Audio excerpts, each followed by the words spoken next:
on mute now. Hi, so welcome to the latest panel for YA ThrillerCon. I'm Madeline Dyer, and I'm really excited to be chatting with all these amazing authors today. And we're going to be talking a lot about Gothic fiction.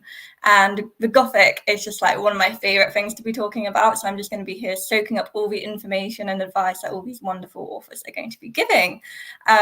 So this is a live broadcast, and at the end we will have an opportunity for viewers to ask their own questions to our lovely panelists. So if you would like to ask a question and you're watching on YouTube, you can use the live chat facility and we will get your question. If you're watching on Facebook, leave a comment and we should again get your question. And if you're watching on Twitter, then just leave a reply to the tweet that contains the video, and I will check the Twitter account at the end of the video as well when we're doing the live Q&A. So let's introduce our panelists then. So I'll invite each of you in turn to introduce yourselves, and then we'll go from there. So Tori, would you like to go first? Yeah, hi, I'm Tori Bovalino. I'm the author of Not Good for Maidens. It looks like that.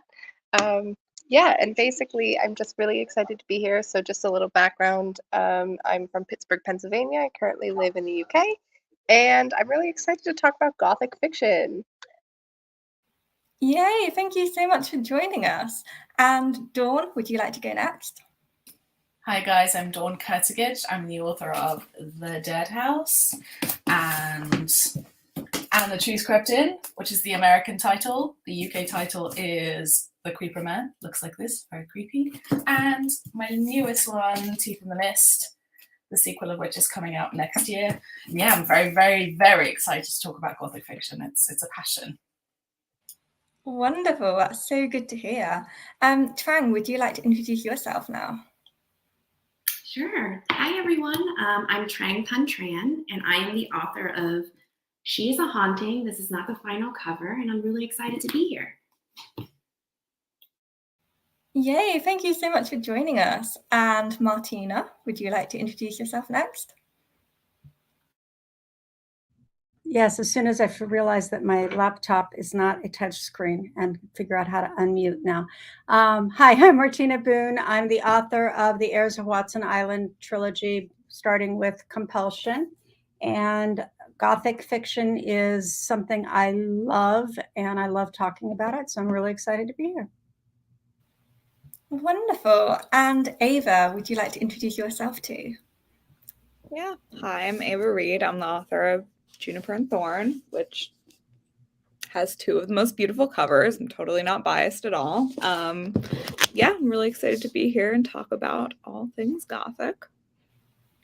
Yay, I'm so glad all of you said that you're really excited to be here, because it would have been a bit awkward if you were like, yeah, I'll talk about it, but I'd rather talk about something else, you know? So this is a great start. So firstly, let's talk about what appeals to all of us to do with Gothic fiction as a genre. So why are you drawn to Gothic fiction? And let's go to Dawn first for this one. So for me, Gothic fiction is nostalgia, essentially, and emotion and romance and nature and atmosphere. And I've always kind of thought of it as the love child of horror and fairy tales, which I love. I love both of those things. But also I love that there's this feeling of a haunting in some way, in some form. Yeah, that's, for me, those are the elements that I love. Oh, I love that answer. Like you said that so wonderfully. Martina, what about you? A lot of what Dawn said, but for me, it's the opportunity to write setting as a character, whether that is a landscape or a crumbling building or something. And that, along with, and it's similar to what Dawn said about nostalgia, but you're getting to play with the past and contrast it and use it to amplify situations in the present. And so you've got that aspect of it, as well as there's generally a moral question, and that is illuminated by that juxtaposition of present and past. So for me, that's a lot of fun. Yeah, I agree with that, definitely. Trang, what about you?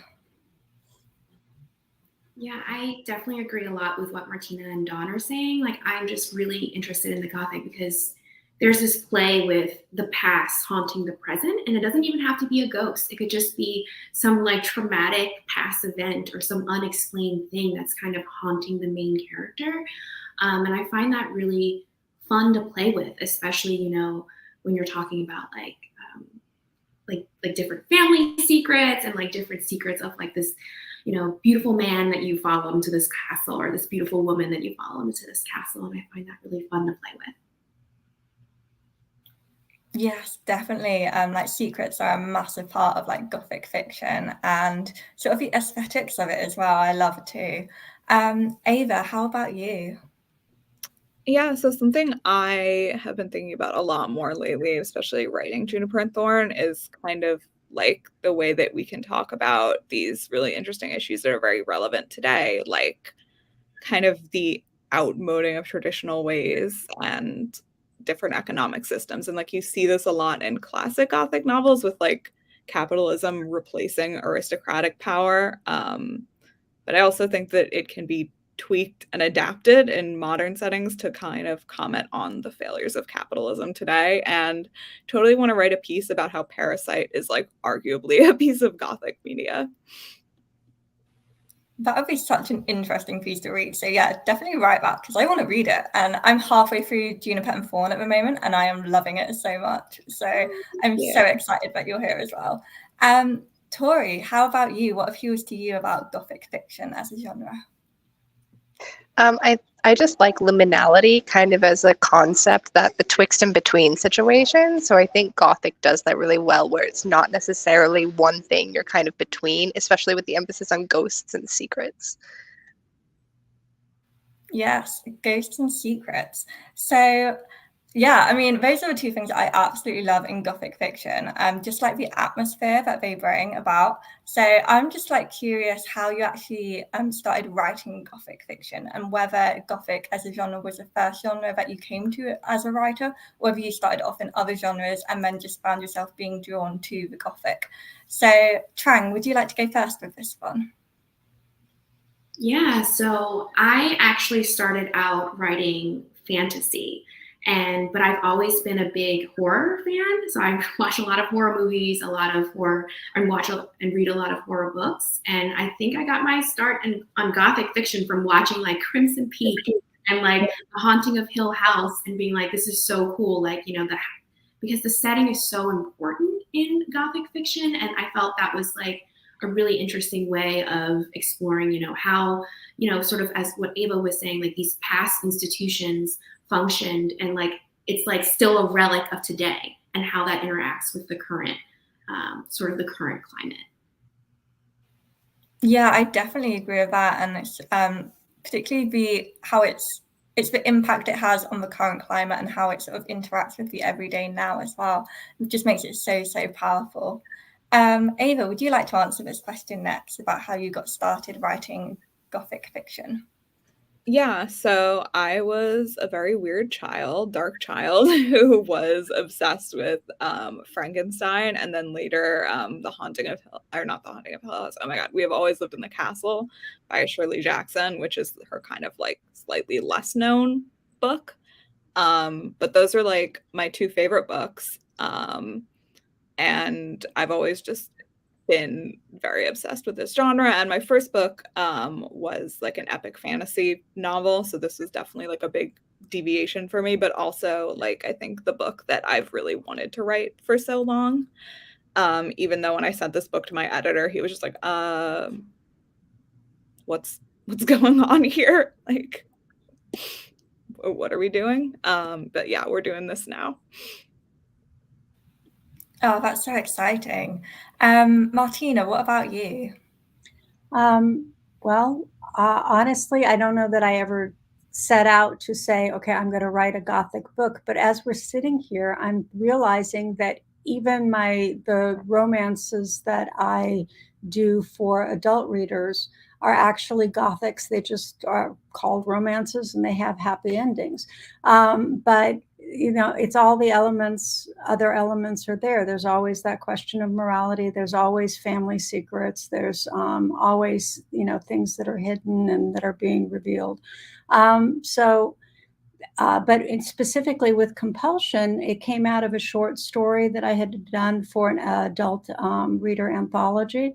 And it was triggered by a 17-year-old girl who is a real historical figure who brought indigo production to the American colonies. And I thought that was so cool that that was a 17-year-old girl. Well, obviously she lived on a plantation, and obviously plantations are a crumbling institution with a lot of secrets and a lot of things about them that now need to be re-examined. And so it all sort of came out of that. And then the element of the sort of the horror aspect of it came from just a dream that I had about a ball of fire coming up out of the river, and then doing the research and figuring out what types of myths and legends surrounded that and could have made that phenomenon occur. And from there, it was compulsion. So.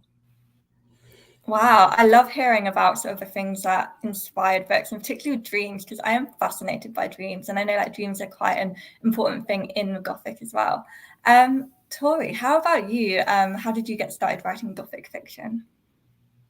I think I've always written things with like tones of Gothic or the Gothic, but I don't think I really leaned into it kind of full throttle until Maidens. And I think going back to what Martina was saying about setting, I think that was kind of the thing that really nailed down that this was going to be more of a modern Gothic book, just because the setting itself is Gothic, really, in the classical sense of the word. And just leaning into that kind of shaped the rest of the direction of the novel. But also, to go back to what Trang was saying, going through horror, it's difficult to kind of separate some tones of Gothic through tones of horror, especially in YA, where we don't do as much slasher. It's very atmospheric. So I think that was one of the reasons that led me down that way. Oh, that's so wonderful and interesting to hear. Dawn, what about you? For me, like Ava, I was a very disturbed child. Very dark, very morbid, and the things I found myself focusing on and thinking about fell into Gothic horror, especially. So my route was through horror, and I love horror. But it was a natural consequence. I didn't know what Gothic fiction was until I started studying it in school and university, but it was a natural consequence because of the things I love. So Gothic fiction is a focus on character and setting and mood and atmosphere, before plot, and plot is my weak point because I'm just interested in the other things, and I think you can get away with a lot in terms of atmosphere and setting. And so, yeah, it was just a natural consequence. And also, Gothic is, for me, rich internality reflected externally. So all of these questions I had in my brain, I could explore legitimately without being called weird in a Gothic setting. I love that. So yeah, I mean, I was also like really obsessed with like really dark things. Like as a small child, sometimes like worrying people about how obsessed I became with certain things. And like at the moment, I'm doing the final year of my MFA, and I'm studying Gothic fiction. So I'm just like devouring so many Gothic novels at the moment. So yeah, being able to talk to you all is so wonderful. So we've already mentioned different components that are sort of like essential to the Gothic as a novel. So I was just wondering if we can come up with like a brief list. So obviously we've mentioned setting, mood, and atmosphere, but what else do you think has to be in a novel for it to be Gothic? Sort of the absolutely essential ones. Dawn, would you like to go first with this one? Sure. So I'll just talk about what it is for me, because I think Gothic is certain things, but it's different for everyone, possibly. So for me, the things that I deal with in my Gothic fiction are corruption of innocence. I really enjoy that. I want to know how it happens and why. Again, I mentioned nostalgia. I'm very curious about the past, and especially when there are secrets, family secrets relating to the past. Weather and nature and setting, for me, not so much as character but as emotion, is something I focus on.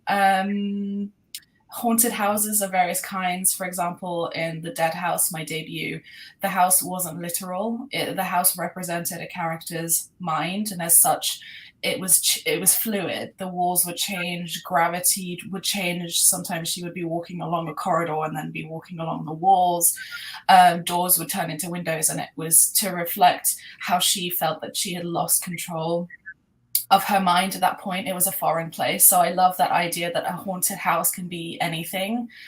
And yeah, a general atmosphere of dread and decay and the supernatural. For me, those are the things that I focus on. Yeah, that's super interesting. And I love how you included the supernatural as well. Because when I've been doing like all this research around Gothic fiction, I found that some lists include the supernatural and others say that it's not like an essential thing. So it does seem to be a bit of a divide between Gothic fiction writers as to how important the supernatural actually is. Ava, what are your thoughts on this? Yeah, I mean, I totally agree with Dawn on everything. I think that like creeping dread is super important. This kind of very evocative setting. Any kind of like story that's about like unearthing secrets. But one thing that I think is really interesting and is really important to me is like an unreliable narrator. And that's something that I really tried to create in Juniper and Thorn. And I think that that adds to this like really strong feeling of being unsettled, of like not really being able to get your grounding in the world because you can't trust, you know, the character that is your way into the world. And like you're saying about the supernatural, I think one really interesting Gothic novel is We Have Always Lived in the Castle, because there are no supernatural elements to it at all.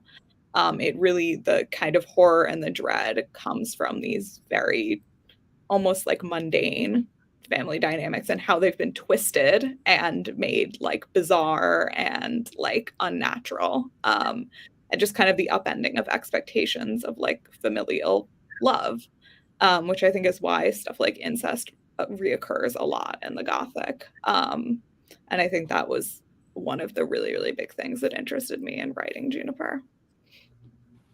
Yeah, you mentioned so many good points there as well. Trang, how about you? Because I saw that you were nodding a lot when Ava was talking about unreliable narrators. So is that something that you definitely agree on as well? Yes, I love unreliable narrators. So there's one in She Is a Haunting, and that was inspired from all like the deep psychological like dives that I feel like a lot of Gothic fiction does. So I like a really close narration style where it's like you're really experiencing everything through the character's eyes. And I think the fascinating thing about the unreliable narrators is that you don't know what to trust and you don't know what's real. So maybe it is supernatural, maybe it isn't supernatural sometimes. And I think that's just, it's a way of just like the reader themselves being like drawn right into the setting. Yeah, that's such a good thing. And I love how drawing a reader in to the setting, and like you don't know, especially if at the start you don't know whether they are unreliable or not, if that's sort of like revealed later on. And of course you've got the whole thing about whether a character is intentionally unreliable or if they're not even aware of it themselves as the plot is progressing. So yeah, I'm a massive fan of unreliable narrators too. Tori, how about you? Are there any other essential components that are that you think are essential for a Gothic novel? Yeah, I mean, I agree with everyone else. I think I would also add claustrophobia and like something unnatural, which we were talking about the supernatural, but I would say anything really unnatural, whether that's kind of, as Ava was talking, like relationships that are unnatural societally, or like beings and creatures and those kinds of things. So yeah, I would just add all of that. Thank you. And Martina, have you got any other ideas? To me, I think it's the fact that you can play, and I think that it's sort of required in a Gothic with a larger moral question. That is something that you can tiptoe the reader into via your character. And you know, by tiptoeing and making them feel the emotion and follow so closely the moral structure of your narrator or your main character, you are allowing them to feel and experience all of those issues very, very close up, even if I tend to write in third person. So it's not generally that real, voicey kind of fiction, but by being in the skin of the main character, you can allow a deeper exploration, I think, of that wonderful morality and the question of, is something that was right in the past right now, is something that was necessary in the past necessary now, or how have things shifted and changed? Yeah, that's such a good answer. And like those things that you raise are like important questions for anyone to consider when they are drafting a Gothic novel, and just to think about how it interacts with like the narrative structure and voice and character and everything. So we've talked about setting quite a bit as one of the essential things to the Gothic novel, having this sort of spooky setting. It's how it interacts with the emotion that it conjures as well, with its characters and the impact that the setting has. So I was actually going to ask how important is the setting in a Gothic novel, but we've already covered that it's pretty important, and you can't really have a Gothic novel without some sort of like infusement of it into the setting. So instead, I'm going to ask you for your tips for creating a spooky setting, or a setting that evokes a lot of emotion. So Tori, would you like to go first? Sure. Yeah. So I think going back to that kind of unreliability, I think you can have an unreliable setting just as much as you have an unreliable narrator, where it's perceived as something other than it is, and kind of layering those secrets into the setting as well, kind of makes for a good backdrop for a Gothic place. But also, we like bricks, we like stones, not that building materials matter, but they do well with ivy. Yeah, that's such a good point. Ava, would you like to go next? Yeah, I think that's something really important to like the setting of a Gothic, is having, at least for me, is having like very limited set pieces, right? Like if you're thinking about your book as a play, how many actual physical locations do you have? And I think writing Juniper, I think there are literally only like 4 or 5 different like physical locations that they go to, which is really funny because my editor wanted to include a map in the book, and I was like, a map of what? Like there's literally like 5 places. And I think that is really, really helpful in creating this sense of claustrophobia for both the characters and the readers. The world feels so small and so limited. And because of that, everything feels so dire. Everything that happens within this small world has enormous consequences. And your world is also, you get this feeling that your small world, the world of the book, is set against this like larger outside world that, seems unknowable and seems very dangerous. Yeah, that definitely makes sense. And I've just actually finished reading Mexican Gothic, and I can definitely see that is very much contained within a very small location. So yeah, that makes sense so much. Martina, what are your tips for sort of like creating an effective Gothic setting? Well, to me, the setting is important in shaping who the characters are and defining who the characters are, that they become that because they are in that setting. And so to me, the setting comes first. For example, with Compulsion, and the whole trilogy, we had a character who grew up in San Francisco, but her mother was a shut-in because she was scarred due to a fire. She never left. And Barry grew up wanting to escape. And when her mother dies, she's transplanted back east to this plantation that's been in her family for 300 years. And what happens literally is that she inherits a condition where she cannot leave the plantation. She's tied to it until she resolves these mysteries. And so that, I mean, yeah, the claustrophobia idea, but again, it comes from the setting, and that's the responsibility or the sense of being chained to your family's history. In this case, literally to the family setting. And so it was really fun to be able to play with that aspect of it, because you have the character who can't escape. But I'm thinking again to work for adult readers. And my most recent novel actually is set in Wales. And it is, again, family secrets, but you wouldn't think of that normally as a Gothic sort of setting, but it's there because all of the history is layered into the landscape. And from the main character's first view of it, you see how it could have contributed to that history and how it made things harder and made things easier. So I think that the tip is maybe, starting with the setting and being intrigued by something about the setting, which suggests your theme and your characters. And then the book basically kind of writes itself. Yeah, I love what you were saying about the history laid into the setting and then the impact that has on like the characters, and especially with the idea of like escape and not being able to escape. Because obviously escape is quite a big thing in the Gothic fiction, where we've got these more isolated settings usually, or like these self-contained settings, and it's very difficult to escape from them. Trang, what are your thoughts on sort of tips for creating an effective Gothic setting? So I feel like I cheated a little bit because in my debut, the house is one of the narrators. And in creating that setting, I kind of thought about, like what does the house itself want from its current situation, from the characters that are inhabiting that space now.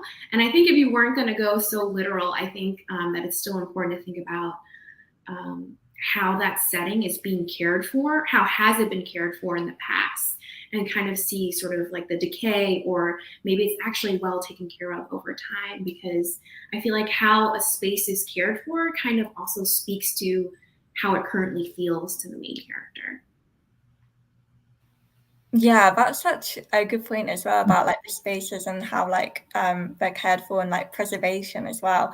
And I love that you mentioned decay again, because that word keeps coming up in this panel, and every time I'm just like, yes, because to me like decay, darkness, things rotting, that's kind of like what Gothic sort of like is to me. So yeah, I'm just really excited. Like every time you say one of the words, that just makes me light up. I'm like, yes.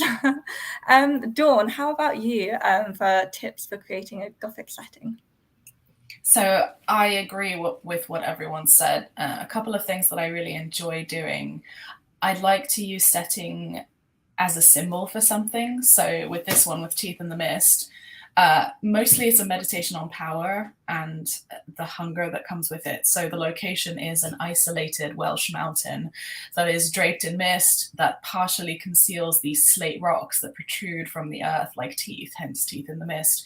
And that was sort of a on the nose reference to this hint of the isolation being linked to hunger, and evil being tempting. You just want more of it. There's an appetite associated with it.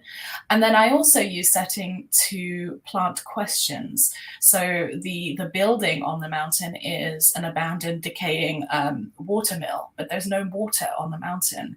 And so the question becomes, why was it constructed? And you get the answer. So yeah, symbols and symbology for setting, but also it's a chance to ask questions and intrigue.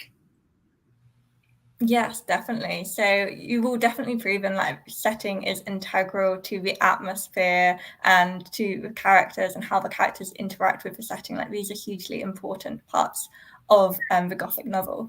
So I was wondering how you actually go about creating voice, because voice is like quite an important thing in the Gothic as well, because the voice is like how everything is delivered to the reader, and always these voices are so compelling. So Ava, as I'm reading your book at the moment, would you like to start us off with how you go about creating voice?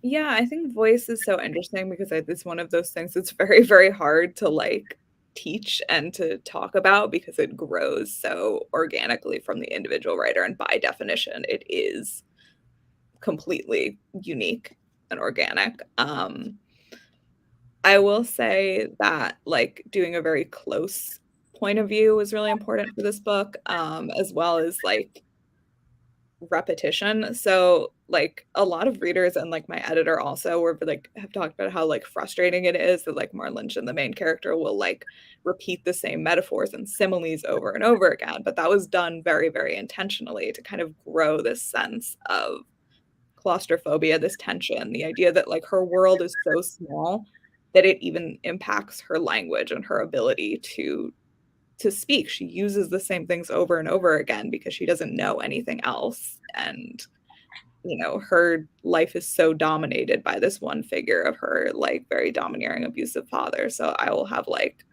lines in his dialogue that will, like, repeat verbatim in her internal monologue.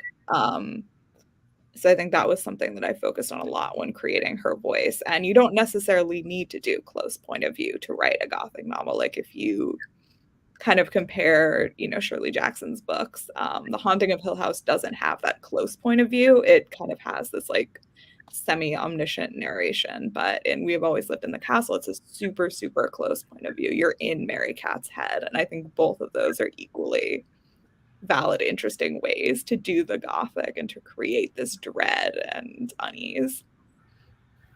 Yeah, definitely. And I do love how like all these novels that are like using different point of views, different sort of closeness with the narrative voice, they're all really strong in conveying the Gothic mood.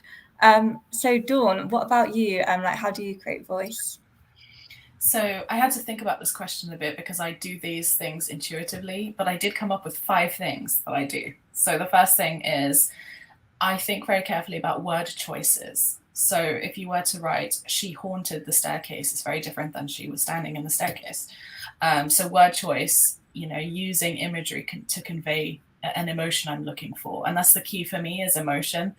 I also pay attention to the rhythm of sentences and the structure. And again, like Ava said, repetition and plants of words. But it's very musical. It's about the rhythm for me. I go back to school. I use metaphor, simile, alliteration, all those cool things you learn about in grade school. Probably the most important for me is that I use my senses. So people tend to pay attention to sight and sound in fiction. I lean heavily into taste and smell, and it was Perfume, the novel, that sort of taught me this. Highly recommend. Very great Gothic novel, but it's so rich in smell. I felt like I was smelling these things, and it just put me right there. And it added to the voice because he viewed the world around him through scent. And then the last thing I do is I play with withholding information, again, to create this sense of the unknown, and that adds to my voice. I hope that's helpful for anyone trying to dissect voice. Yeah, that's so many great tips that you've just given then. Yeah, and like obviously you and Ava have both mentioned repetition, and even sort of like when you've got certain phrases repeated, especially if it's something that a character said, it does feel that the reader is also being haunted in the same way as the character might be as well. And I just love that as well. Yeah, so Tori, would you like to go next to about how you tackle voice? I think I don't have anything particularly poignant to add that hasn't already been said by Dawn and Ava, but something that kind of sticks out to me is that within the narration, the means should lead to the end. So the worst thing that the narrator could see happening in most cases within Gothic is the thing that does happen, and then it gets worse from there. So, I mean, that's just as much plot, but sometimes that worst thing happening is an internal thing that could be happening. And especially in my first book, that was something I investigated. It's like, what is physically the worst thing that I could also make happen to myself or see happening to me? So I think carrying that through a narration really kind of enhances the uncertainty of the Gothic. Yeah, that's such a good point about that. And Rin, I can just see that you've popped up now. So hi and welcome to the panel. So at the moment, we're just talking about voice and Gothic fiction. But would you like to just give a quick introduction to viewers about you and about your work? Hi, my name is Rin Chupeco, and I am the author of several YA books. I think the most popular would be The Bone Witch. And my first adult fantasy will be coming out September 2020, and it's called Silver Under Nightfall. basically vampire goth fantasy, just the usual stuff. Great. So yeah, we'll just continue with discussing voice then. So we'll come to Martina next, I think, for how you create voice. So again, a lot of times when I think voice, I think of either a very present narrator that's carrying the story through, or a first-person POV.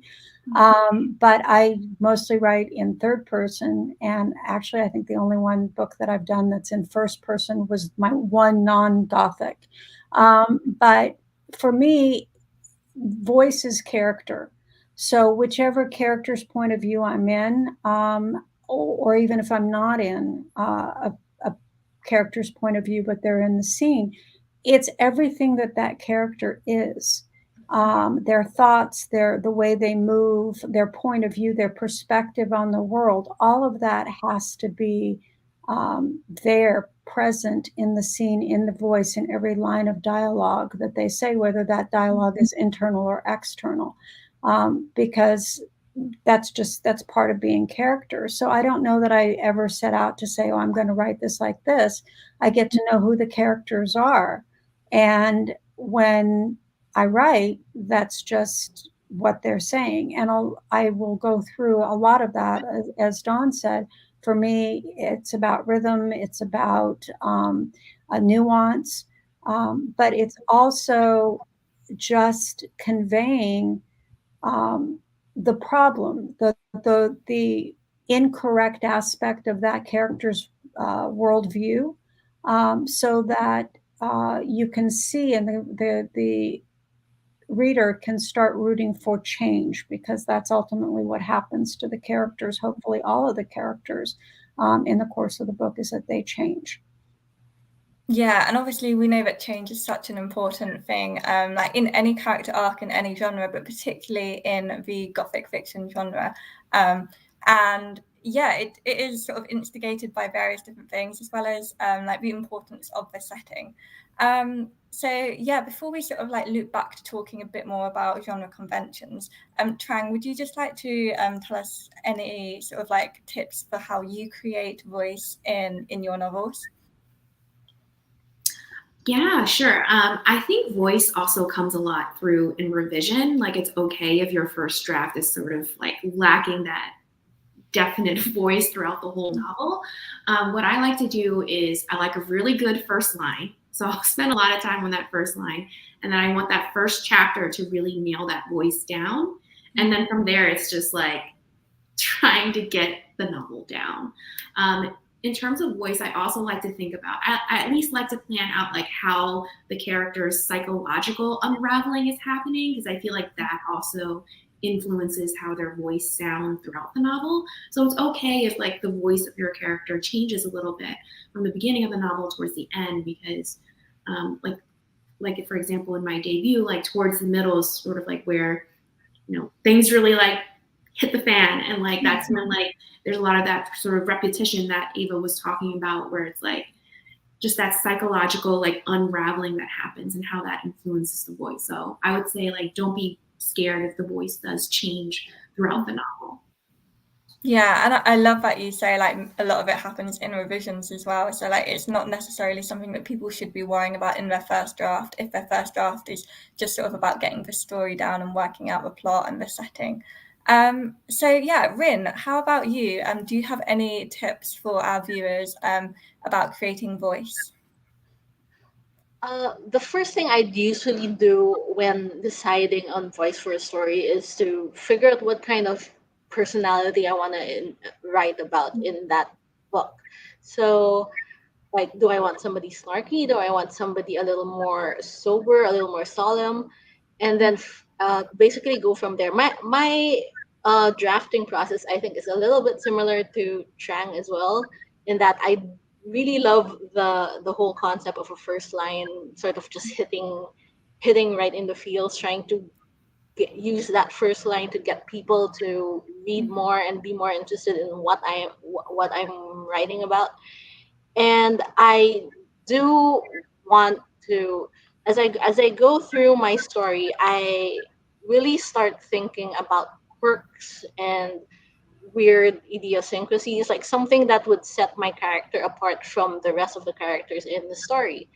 And I really like the idea that everybody, of course, everybody is different, but I want it to be a little uh more cerebral, like a little bit more obvious on the page. So when people start reading and they sort of look at the character, what they do, and I start thinking, well, how do I make it so that this character is set apart from the rest of the characters in my story? What makes this character specifically the protagonist of the story? What makes him interesting? What makes him different? Him, her, they, which whatever protagonist I come up with. And I think that's for me, when I'm going through voice, that's the most important part. Like, what makes this specific character special? Why aren't they the side characters of the story? Why are they the main characters? Yeah, that's such a good thing to think about, because I know when I'm drafting, I usually start out with a wrong main character, and then I'll just be like writing my draft, and then I'll suddenly realize, oh, this character is actually way more interesting. They're doing all the fun stuff. Why am I not writing their story? And so then my second draft usually has a completely different narrating character. And I often struggle to actually work out who this character is that I should start writing from the beginning. So it's not the most time efficient way to write. But it seems to be what happens every single time I'm drafting a manuscript. And yeah, I mean, once I've sort of like known the shape of my plot, then I know which character I need to like navigate it, and I can then work further on that. So yeah, at that point is when the sort of voice becomes really prominent for me. So yeah, as we're talking about writing processes now, and sort of like how we actually go about writing, I'm really curious, because we talked a lot about setting, the importance of it, the spooky setting, like the physicality of the setting, as well as like the emotional impact. How much planning do you all do for your Gothic stories, or do you just sort of like drive straight into the first draft and just discovery write? So Ava, would you like to go first with this one?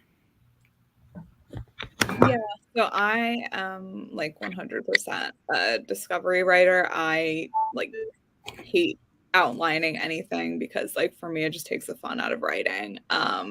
So then I have to obviously go back in revisions and like fix my, complete mess.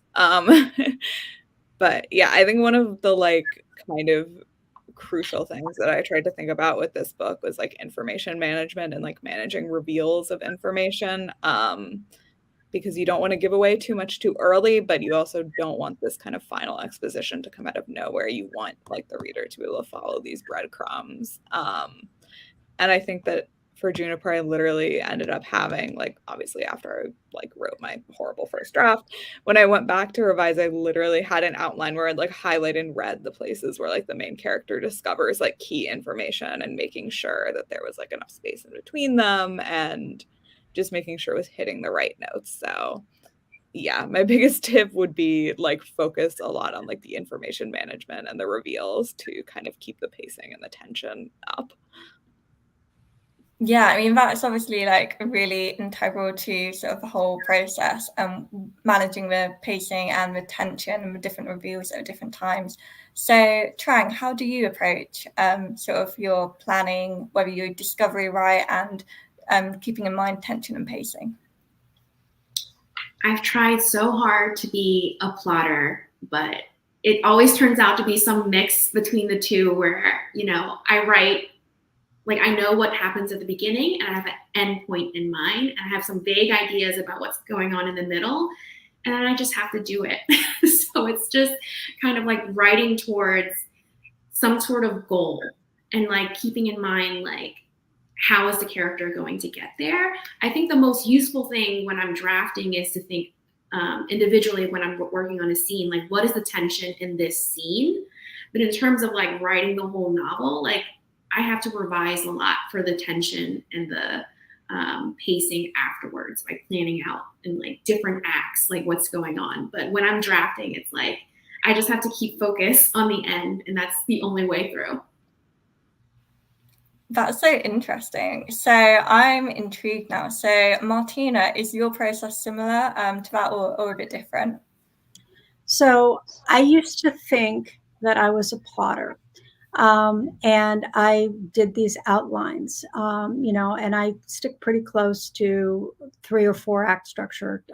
But whether you want to call it 3 act structure, 4 act structure, or story beats or whatever, there are certain elements of a story that everybody has to include. You have to have your midpoint, you have to have your dark moment, you have to have your climax. But what I was finding is that my outline was 50,000 words.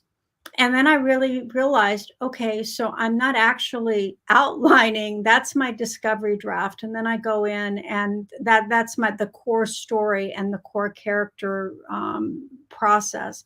And then I come back and I fill in. But the discovery portion of that is that I am discovering how the characters react and how the story is set and paced.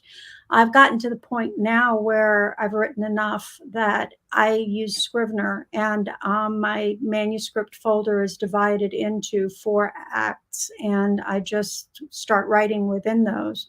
And, then it makes it very easy for me to see, am I sort of more or less on pace? For me, the biggest trick isn't so much that overall structure, but it's the micro tension that has to be included in every page. There has to be that goal. There has to be that thwarting of a goal. There has to be conflict, or there has to be an emotional contrast. I go back to Twilight. And people can say what they like about Stephanie Meyer's writing or whatever, but those books in YA are sort of a masterclass in microtension, because there can be absolutely nothing happening in the book at that moment, but you're turning the pages like you're eating popcorn. You can't stop, and that's what made that book. Arguably, it's one of many things that made the book so successful. But for me, that's the harder thing, is to make sure that, together with advancing the character and advancing the setting and advancing the story question, that I'm including some reason that the reader needs to keep reading on every page. Yeah, that's such good information, and sort of like even looking at other novels like with that analytical eye, just to sort of like work out how and why they're effective in terms of pacing and tension. Rin, would you like to go next with this question? Specifically like tension and pacing. I know you've already talked a bit about your writing process anyway. Well, I am actually something of a hybrid. I like a half plotter and a half pantser. And I think I coined the term way back. I call myself a planter. So it's basically, I outline everything until the midpoint, and then I stop, and then I go and start writing until that middle. And I've always realized that by the time I get to that midpoint, my scenes have deviated so wildly from what I was planning. So that midpoint is that safe zone. Like, yeah, it's cool. I can still reach this part. And then I outlined from there. I just take stock of what I've written so far, and then I use that to outline the latter half of my book, and then again write my way through it. I've described it before as like a roadmap, where I know where the landmarks are that I want to visit, but the roads getting there are going to be different from what I envisioned when I first planned it out. So it's still going through those same landmarks, those same destinations, but through a different path. Yeah, that totally makes sense to me. And I suppose like if you leave some of it like unscripted, then you've still got like the element of surprise and the excitement, and you're discovering it as well. But you're not just sort of like going off on a complete tangent, because like I discovery write my first draft, usually with a wrong wing character, but there we go. And yeah, I will just go off on a tangent for like 30,000 words. And then like when it comes to actually working on like the revisions, I'm deleting so much from my story just because I don't know what I'm actually writing at the time. So it does sound like your way sort of like outlining sort of like the key landmarks does sound very efficient, and I might try and borrow that now. So Thank you. Just like vibe your way through it. Yeah. So Dawn, how about you? I started as a panster and a discovery writer, but then publishing and selling on proposal necessitated me learning how to plot.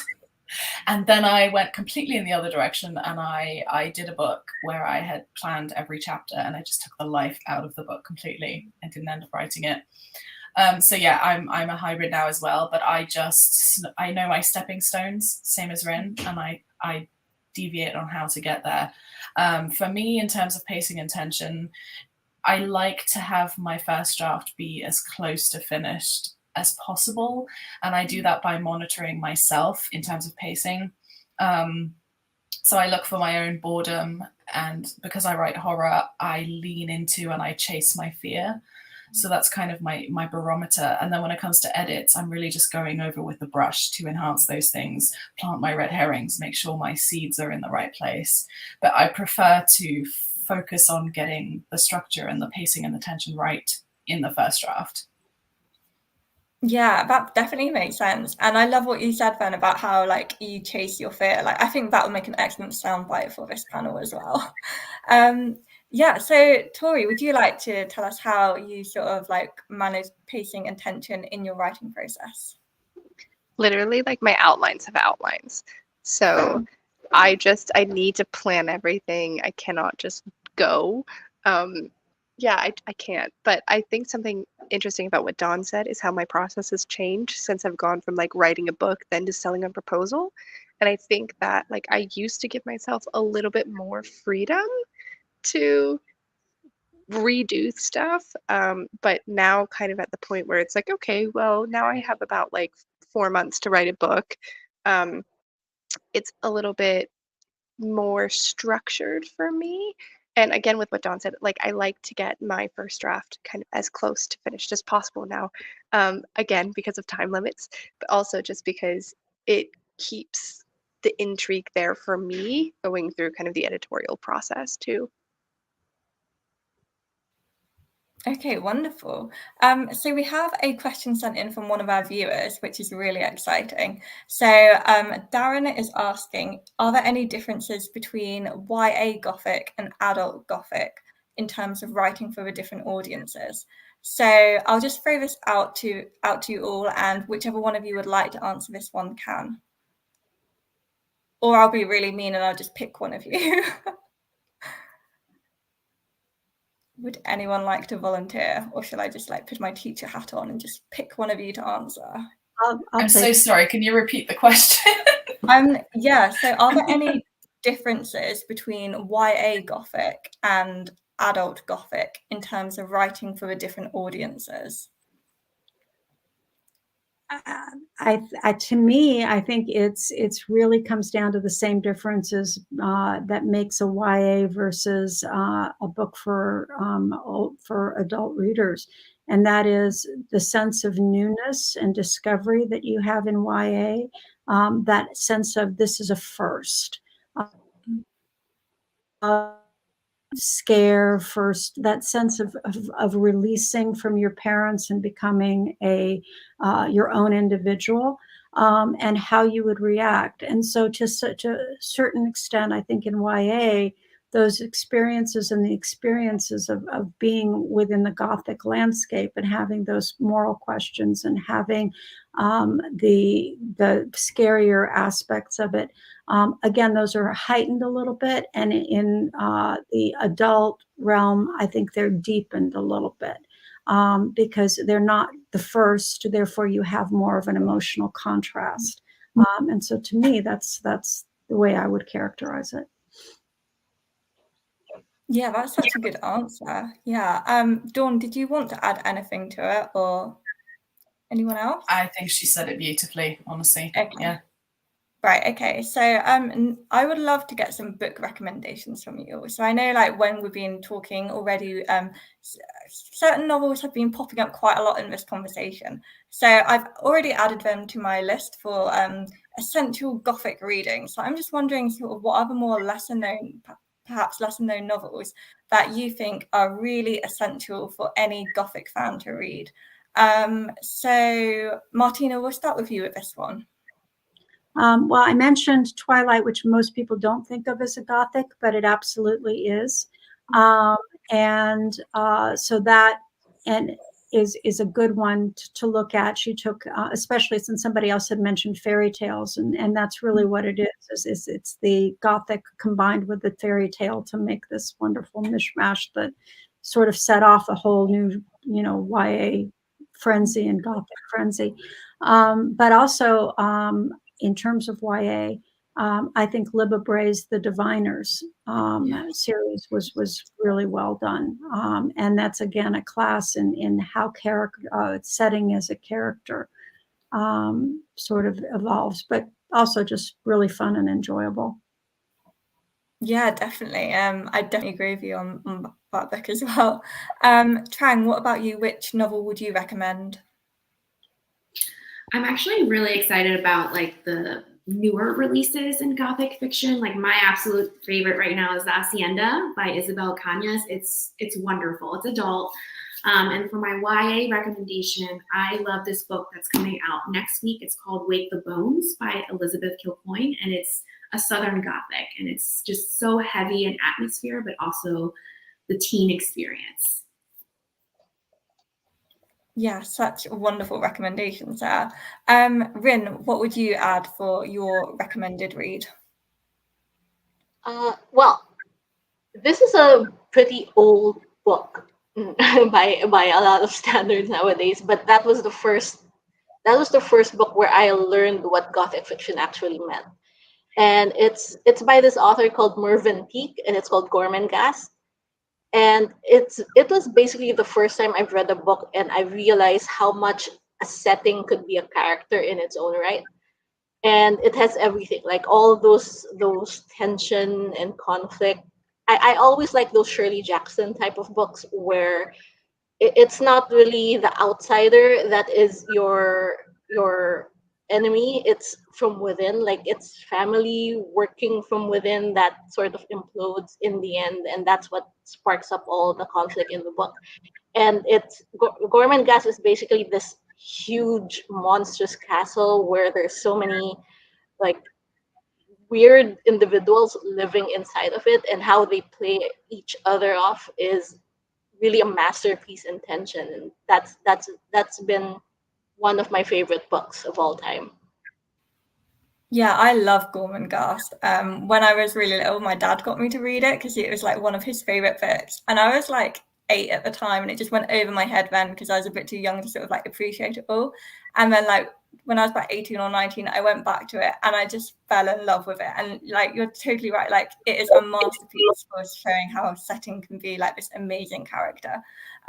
So yeah, I definitely agree with you on that one. Ava, what about you? Which book would you like to recommend? I don't really see this book like described as a Gothic, but I think it absolutely is, and it's Piranesi by Susanna Clarke. So good. I mean, if you're talking about setting being a character and an unreliable narrator, like this book is just so good. And this is like the first like novel I've gotten my partner to read, who literally he's an historian and literally only reads nonfiction. So this was like my biggest victory in like getting him to read an actual piece of fiction. And he really, really loved it too. So yes, Piranesi is my recommendation. Wonderful. And Dawn, what about you? The author that I always sort of recommend is Laura Purcell, but in particular Bone China is a great example of a good setting. She's more well known for The Silent Companions, but I think Bone China was really good at conveying isolation and this haunting atmosphere. And also I think she's just got a 2-book deal for YA books, so I'm curious to see what her YA Gothic will look like. Yeah, that'll be really interesting to see. And Tori, what's the book that you recommend? So it is also recent, but I love Down Comes the Night by Alison Saft. I might be frozen. Am I frozen? Okay. No, you're fine. I love Down Comes the Night by Alison. Okay, everyone else was. Alison Saft, and it's so good and very like Gothic, but something that does a really good job subverting the Gothic in a funny way that I think plays with a lot of tropes is Northanger Abbey by Jane Austen, which isn't technically Gothic, but plays with those tropes. Yeah, that's such a good answer. And like, I love Northanger Abbey, but yeah, it does play with a lot of the tropes. So yeah, we're coming up to the end of the panel now. So I was just wondering if any of you had anything that you'd like to add specifically about like anything Gothic, anything to do with the questions that I've been asking. Rin, is there anything that you in particular want to say? Because I think we had some technical issues with getting you onto the first half of the panel. So I don't know if you'd like prepared any answers where you were like, I need to say this one thing about Gothic fiction. So. Well, not really something about me, but more of something I would like to see more of. I'd like to see more Gothic fiction, just any kind of Gothic fiction, more of them out there, because it's something I feel like it's still underrated despite so many good books that are out there, and it would benefit everybody if we could just all, enjoy more and be like publishing should look into more Gothic fiction, because that's my jam. Yeah, I agree with that. I want to read more. Yeah. So yeah, just before we go, perhaps if each of you would like to tell viewers where they can find you online or on social media. So Rin, would you like to go first with this as well? I'm mainly on Instagram, and I'm sort of on TikTok, but not really, because I really don't know what to do with myself every time I'm on there. Like I'm too old for this crap. And I'm only there mainly because of my nephews and my nieces who I keep in contact there. It's basically just Rin Chupeco on both Instagram and TikTok. Okay, great. And Trang, where can we find you online? I'm on Twitter at NVTran, and I'm on Instagram at NVTran_. Great. And Martina, where can we find you online? Email. I do have Twitter. I do have Instagram. I have Facebook. I really rarely check them. But my website, martinaboone.com, readers can reach me through that. And probably the closest social media that I tend to ever post on is Instagram. Okay, good to know. And Ava, what about you? Yeah, sorry, I had to get up because I have a rabbit and he was eating plastic, so I had to stop him. Yeah, my only social media that I really use is Instagram, and I'm just at Ava Reid. So yeah. Okay. And Dawn, where can we find you online? I'm at Dawn Kurtagich pretty much everywhere. I also have a TikTok, and I also have no idea what to do with it. So, but yeah, Instagram. I think Instagram is like the author paradise. Yeah, I would agree with that. And Tori, what about you? I briefly check into Twitter, and then that's at Tori Bove, and then I'm also usually on Instagram at Tori Bovalino. Okay, great. So yeah, thank you so much to all of my panelists for joining me for this wonderful conversation about Gothic fiction. And thank you to the audience as well, especially the question that we had asked. That was really exciting to get a live question as well during the panel. So yeah, if you're watching this, then do please also check out the other events that we've got lined up for YA Thrillercon. Today is the second day, so all of yesterday's events are now available to rewatch on YouTube, on Facebook, and on our Twitter accounts. And then we've got a couple more panels and interviews and workshops coming up today, as well as a full schedule for the weekend. So thank you. Thank you